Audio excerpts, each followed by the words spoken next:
Hi, welcome to Bar Cart Bookshelf, a video series about books and the drinks they inspire. My name is Elias, and today we're talking about A Voice Calling by Christopher Barzak. A Voice Calling is the first novella from small press Psychopomp.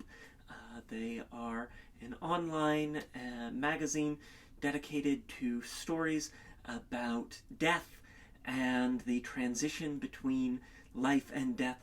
Very appropriate that their new imprint is called Psychopomp for the Ferryman of the Souls. And A Voice Calling as a first novella in this new series really sets a very high bar. It is a Rust Belt Gothic, a haunted house story. It is the story of a house in an unnamed town in eastern Ohio, sort of at the border with western Pennsylvania near Pittsburgh. And the house is, as all, or not all, but many, certainly, good houses in horror fiction is haunted. It is the home of now sort of three families: an unknown family that built it, a second intermediary family, and then the fourth generation of a family that now owns it. And the story of a young lady who marries into that family, this sort of ingenue, this gothic ingenue. And we see all of these really fantastic elements of traditional gothic sort of houses and crumbling families and dangerous secrets, and all coming together through the narration of the town that is forced to watch all of this, sort of powerless to avoid the pain of the house and the pain that those who own it both inflict and have inflicted upon them. It's a sort of an inconvenient nuisance of a structure to have in town. Like, we don't know what to do with it, we can't get rid of it. Like, in many ways, a sort of coal mine or any sort of mining operation, this sort of dangerous thing that lives nearby that you really can't do anything about besides warn your children not to get involved in it. And then, of course, we do. It's sort of thoughtful and atmospheric. We move through these lovely vignettes of the previous owners of the house, how it came to be, what it is. It's this like gothic sort of, as far as Ohio goes, manor house in the middle of an orchard, and the orchard seems to predate the house, and just very malevolent in the way that really wonderful haunted houses are. So yeah, I had a really good time with it. I love a gothic, love a haunted house story. We've covered a lot of haunted houses here on Bar Cart Bookshelf, and this is like an added bonus of allowing me to cross off Ohio, or rather fill in on the map Ohio, as part of my long-term goal of reading a horror story, novella or novel set in each of the 50 states. So we've seen a lot of local and state-based horror over the years here on Bar Cart Bookshelf. I was really excited to add Ohio to that list.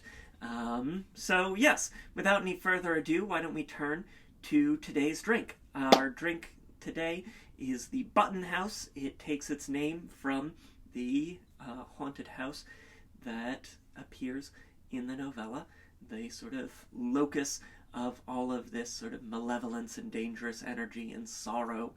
And we're going to start with 1.5 ounces of apple brandy.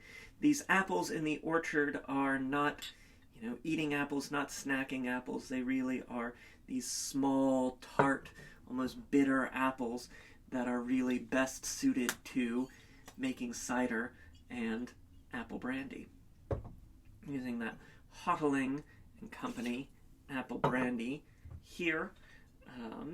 It's made in California, but is good to go for Ohio. Alright, we've got 1.5 ounces of our apple brandy in there. Going to get 1 ounce of dry vermouth. I'm going to bring this sort of herbal quality, this sort of slight wininess that's going to pair well with the apple brandy. And again, it's this aromatized wine. It's going to bring some really nice sort of herbal notes there. One of the characters in the 40s, Bernadette Winterson, has a lovely, albeit somewhat dangerous, fizzy cherry drink in the sort of glamorous bars and nightlife of Pittsburgh, Pennsylvania. And so we are going to get 1/2 ounce of cherry syrup to bring that sort of fruitiness, some sweetness to our cocktail. I'm using the cherry blossom syrup from Pratt Standard, which has this slightly springy quality because they use sencha tea as part of their base for that. But really, any high-quality cherry syrup is going to work for this. We don't want something that tastes like that chemical starburst cherry, as fun as that is. We really want that rich, dark, true cherry flavor in there. So 1/2 ounce of that. And then, for a bit of extra darkness, we're going to add 1, 2, 3 to 4 dashes of black walnut bitters. I'm using the Fee Brothers bitters now. It's going to bring a bit of nuttiness, a bit of sort of brown sugar quality, a little bit of bitterness, but not so much that you're overwhelmed. We've had some very bitter drinks lately. This is going to be a little bit on the more delicate side. So there you have it, all of our ingredients for our button house. Get our ice in there. Perfect. And give it a stir. And as always, when we're stirring cocktails, you gotta give it its proper time. You gotta give it all its generations back to the unknown family and through those who've been lost to the orchard and those who've been lost to the families and all the danger that comes from having a haunted house in your town. And give this a stir for about 20 seconds or so until the liquid and the ice are sort of at an equilibrium. Lovely. Take our julep strainer, get that on there, and strain into a stemmed cocktail glass. Perfect. And there you have it. This is The Button House, inspired by Christopher Barzak's new novella, A Haunted House Story, A Voice Calling. This is the first novella from Psychopomp. I'm so excited that they sent me a copy to review so that I could celebrate it. I am eagerly looking forward to whatever they have coming out next. It's definitely going to be one of those small novella presses that I'm watching very closely. We love a novella here at Bar Cart Bookshelf.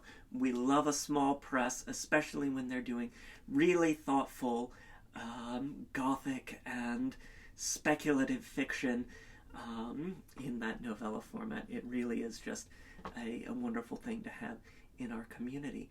I've got a link to snag the book in the description down below. I have got links to various forms of social media, including Twitter, Instagram, and Bluesky, where there is always a written version of today's recipe. Try the drink. Let me know what you think. Check out A Voice Calling.